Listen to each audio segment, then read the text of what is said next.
Hello everybody, Mike from Southern California again. And you are on the mic. So today, I'm going to talk about part 3 of Vic's deposition. An editorial note to mention first, because there's been a lot of furor today. Kick Vic is once again trying to bring up a gotcha moment in which Vic may have admitted to pulling Jamie Markey's hair. Okay, here's the situation there. I think we should still reserve judgment on that, only because Nick himself admitted to boomering the situation on his stream last night. He inadvertently put disc 6 in instead of disc 4. And because the deposition was, at this point, shown out of order, it was thereby shown out of context.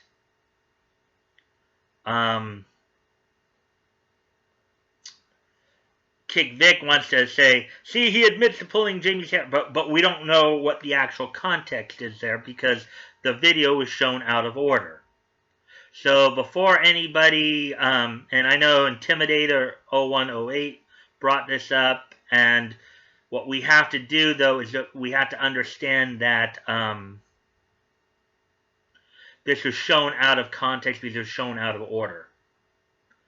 So that's all I'm going to say about that for right now. And the only thing I'll add to that is watch Nick's stream tonight, to hopefully get the proper context of that statement, because I think once we see it in its proper order, we'll have the proper context of what was said there. So now I'm going to go on to going back to, okay, so once the mistake by Nick Recato was corrected and we have the right video set up, we're going back to Lemoyne's questioning of Vic. And for much of the early part of Lemoyne's questioning, once, as we continued there, he was trying to mitigate the damages of his clients, going back and pointing out that earlier on it wasn't as much Monica or Jamie's or Funimation's statement. It was more the articles. It was more Hanley. Why isn't he going after these people? Because they were clearly the ones making the defamatory statements, and their clients had nothing to do with these defamatory statements. The reason he went after Monica and Jamie and Ron and Funimation is because their actions and statements clearly made the most damage. It was clearly Funimation, Jamie, Monica, and Ron's statements and actions that were clearly the most defamatory, and it clearly did the most damage. Whether or not it came up later, and there's also been evidence to show when you see like the emails in particular between Monica and Lisa Gibson, it's clear that it's being shown that it's clear that stuff going on behind the scenes is what caused the most damage here. Many of these articles, many of the conventions that were basically disinviting Vic, that were breaking their contracts with Vic, was based on information they were gleaning from hearing that Funimation and Rooster Teeth were on the verge of firing Vic. And it was because of this that they made their decisions. So that's what you have to take into account there.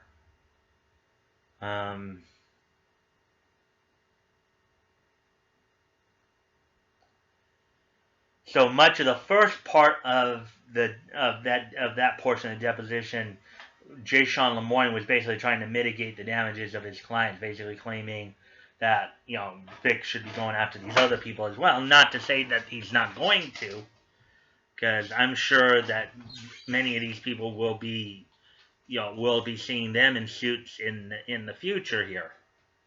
But right now they're focusing on Funimation and Jamie, Monica, and Ron because their actions and statements are what did the most damage. Then, as we moved on in the deposition, we get to Lemoyne. And I'm going after a narrative here that Lemoyne's pushing, Casey Eric's obviously pushing, Kick Vic is pushing. I'm going after a much broader narrative here, but the next, as we get into the next part of the questioning, it's this idea that all the people that are defending Vic, the people who are involved in the Risen Bull Rangers, are nothing but a bunch of kids, which is not true. There are, it's not just young female fans, underage female fans who are his fan base. There are members of both genders, and also male and female, and they range in age, across the board. So this whole idea that those who are defending Vic are nothing but a bunch of dumb kids who don't know any better is just totally preposterous. We're looking at what the information and the evidence presented before us, which is very little, and we're making our judgments based on that.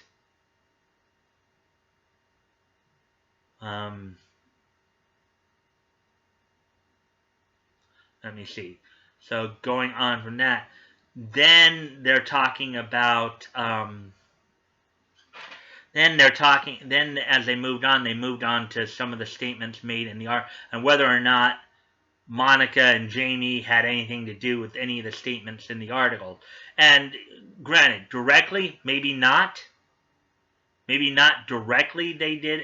Maybe with the exception of the I-09 article. I'm going to talk a little bit about that too, because there's a situation that came up in that as well. But in the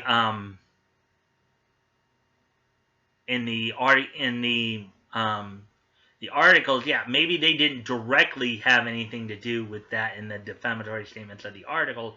However, as I pointed out earlier, and as Nick pointed out, one of the things that he even criticized Vic on in one of his responses is that they were basically ANN, Gizmodo, a lot of these news outlets were going based on information they were gleaning, hearing about, the possibility that Funimation and Rooster Teeth were going to indeed be firing Vic, even before the announcement was made that he was let go from those companies. Okay? That's what they're basing a lot of their information on, because of what Monica was saying behind the scenes in making the accusations. And here's another funny thing, too, from even Monica's statement from yesterday. When Tammy Denbo investigated, when she was investigating Vic, it was the alleged assault at 2007 in IzumiCon wasn't even a part of that, apparently.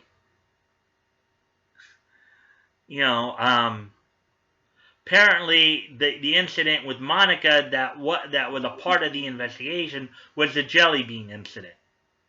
Nothing about the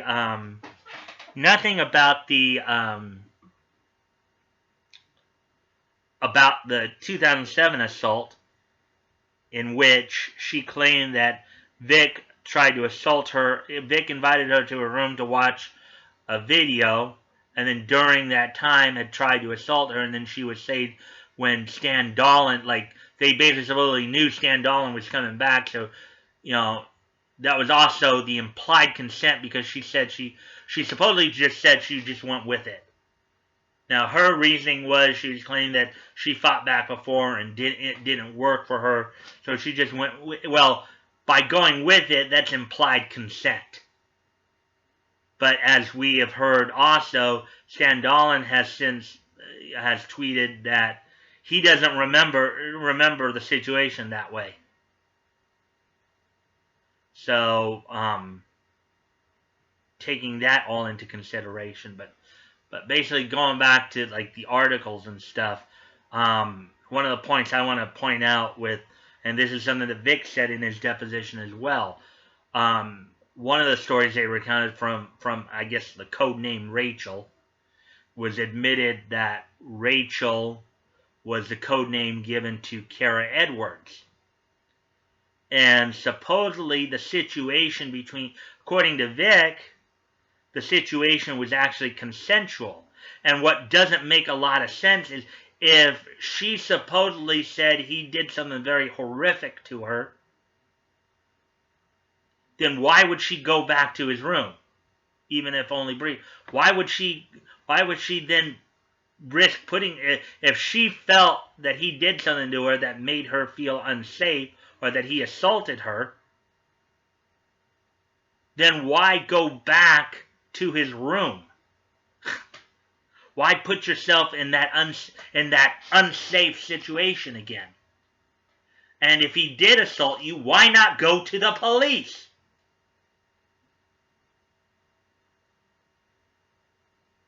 Okay, now it's kind of funny because I was having a conversation with my sister about this yesterday. She said, well, women often don't report rapes because they don't feel that they're going to bleed. My response to her was this, that when you do, and I believe this is more prevalent than people want to admit, than people on KickVic and Me Too want to admit. But there are women who, yes, women are capable just as much as men as lying. Okay? For many Christians out there, do you remember the story of Potiphar's wife? Let me remind some of you of that, particularly Christians and Christian women in particular. Joseph had been sold into slavery into Egypt by his brothers. And during that time, he became a servant of an Egyptian, I think, general by the name of Potiphar. He had become a very trusted servant of his, to where he was basically head of his household. And during the time, Potiphar's wife had wanted to seduce Joseph.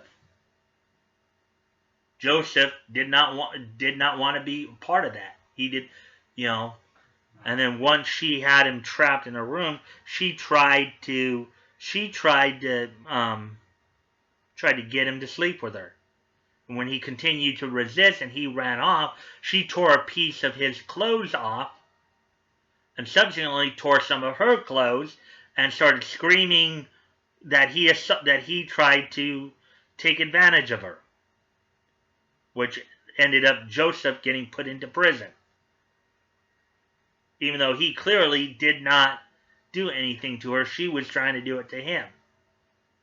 Let me also remind you all of another old saying. Hell hath no fury like a woman scorned. Women are just as capable of evil as men are. Women are just as capable of lying as men are. So this whole listen and believe garbage is that. Garbage. Yes, women should be listened to. Their accounts, their stories should be given some weight. But you should not just automatically believe that they are being 100% honest and men are being 100% deceitful. This is how you end up weaponizing sexual assault allegations. If a woman, you open the door for the case of if a woman doesn't like that she was fired, you just say, oh, my boss assaulted me, he raped me. She may have been fired for legitimate reasons. But if you open this door of listen and believe, then you are damning us as a society.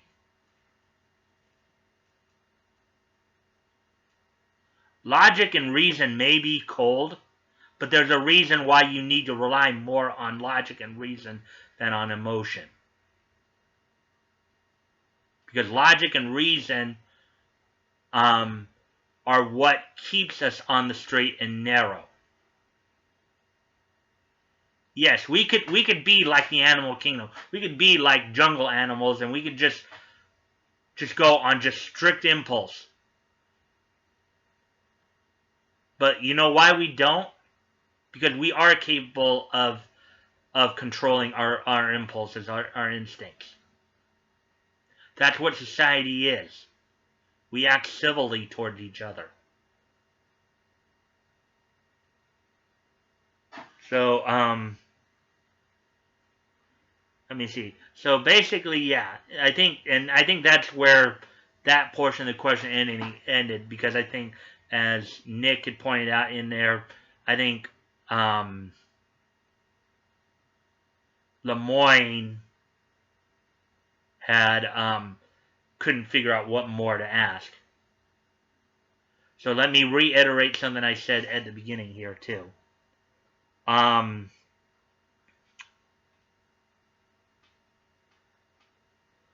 Kick Vic is claiming a gotcha moment because Nick had put disc 6 on first. And I know I said I was going to say this again, but I want to reiterate this for people to fully understand this.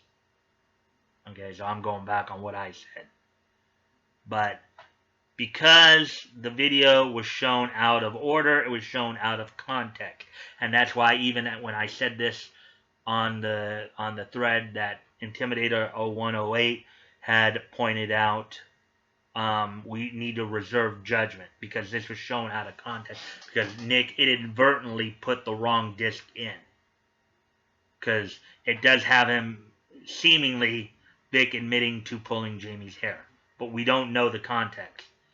Now, the one thing I will point out, how people are saying, well, Vic is lying because he said he never pulled anybody's hair.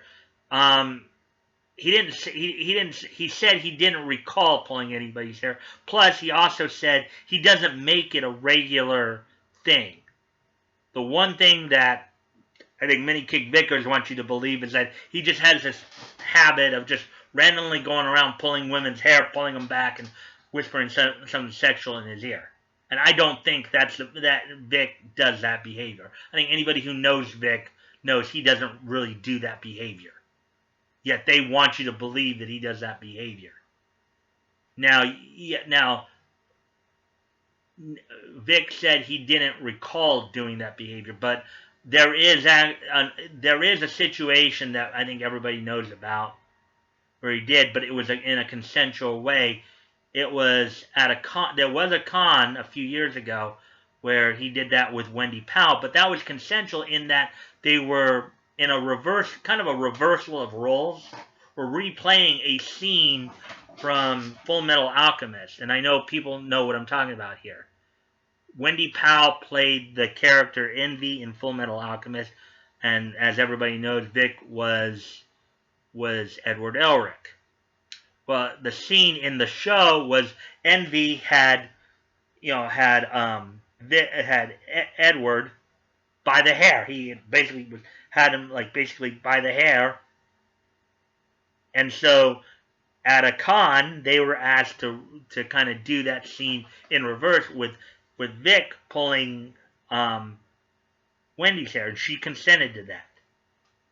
So it did happen. He has pulled, but he doesn't go around making it a habit of doing so, as Kick Vic would try to make you believe. Again, watch tonight. Watch Nick's stream tonight. Let's see the proper context of the comment. Then judge for yourself what's really going on. Now, one last thing before I close it out, one last tidbit that's come up in the last couple of days here. For those of you in New York, it has come to everybody's attention that Vic was disinvited from Liberty City Con in New York. Apparently, there was some accusation. Jay Montello, the ghost of conventions past, as she's sometimes known, or the also what was the other thing? What was the other handle she went by? The professional contrarian. Okay, the lady who basically who basically committed plagiarism by stealing somebody else's artwork, posting it, and claiming it was her nephew and nieces, whatever. Okay. She supposedly was committing tortuous interference in order to get Vic disinvited from Liberty City Comic Con. Now, for those in New York, for those who are wanting to see Vic at Liberty City Comic Con, okay, there is a way you can get him back. What you need to do is this. You need to email, call, you need to contact Liberty City Comic Con, and in a very polite and peaceful manner, ask them to bring Vic back. Don't get angry with them. Don't resort to kick Vic tactics with them. Just call them and say, hey, look, we were going to your con to see Vic. We want to see Vic. And in a very polite and respectful manner, ask them to bring Vic back. And if need be, let them know that if you don't bring Vic back, we'll have to ask for a refund on our money. But in a very polite and respectful manner, ask them to bring Vic back. And if they still choose not to, then ask for a refund. Say, you know something, I can't go to your con. I can't support your con. If you're going to allow this kind of behavior, if you're going to give in to this kind of behavior, I can't support your con. I want my money back. Do it very respectfully and very peacefully. Maybe for those who are planning on going to Liberty, maybe you can get Vic back, but start doing it now. Flood their lines with calls saying, we want Vic back. We want you to invite Vic back. Do it peacefully. Do it respectfully. Show them that you want to support their con. And that people in Kick Vic like Jay Montello are full of it. But just do it respectfully and peacefully. And with all that being said, you can check the links below. If you check the links below, my Twitter handle will be down there. If you want to contact me directly, you can direct message me. You can reply to me on Twitter or on the comments here. Also, you notice I'm also promoting Fantasy Shop. Check out their stuff. I'm also promoting the GoFundMes. Where Vic's GoFundMe is now up over 225,000. Last time we checked last night with Nick. As always, never feel pressured like you have to contribute. If it's on your heart to do so, please consider donating. If you have donated in the past, please consider donating again. If you are unable to donate, don't feel like you have to donate. You can still help out by sharing the link and sharing, maybe you can share it with somebody who is in more of a position to donate. Get the word out. This is how we're going to defeat Me Too. The best way to end Me Too, to send them packing, to stop this BS, is we got to send them to court. We got to make them see that you cannot go out and burn a man's life down. Beating them in court, making them pay for for defaming people is how you defeat them. Make it to where it's going to cost them to do this. So with that, if you like this content, one more thing before I finish up too, and I try to make this a regular habit every time. I want to thank Betty Dean for for becoming a subscriber. I hope you will enjoy the videos and will watch the videos and enjoy the conversation.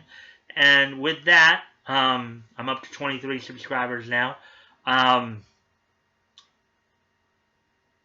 If you like this content, please like, comment, share, and subscribe. I always look forward to the back and forth with people to keep the conversation going. And to finish off here, let's keep the conversation going, people. Let's keep, really engaging with each other.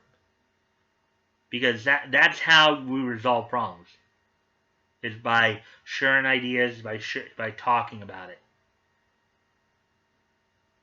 And with that, just remember to continue the conversation because you're on the mic. And until tomorrow, guys, I'll see you later. Bye.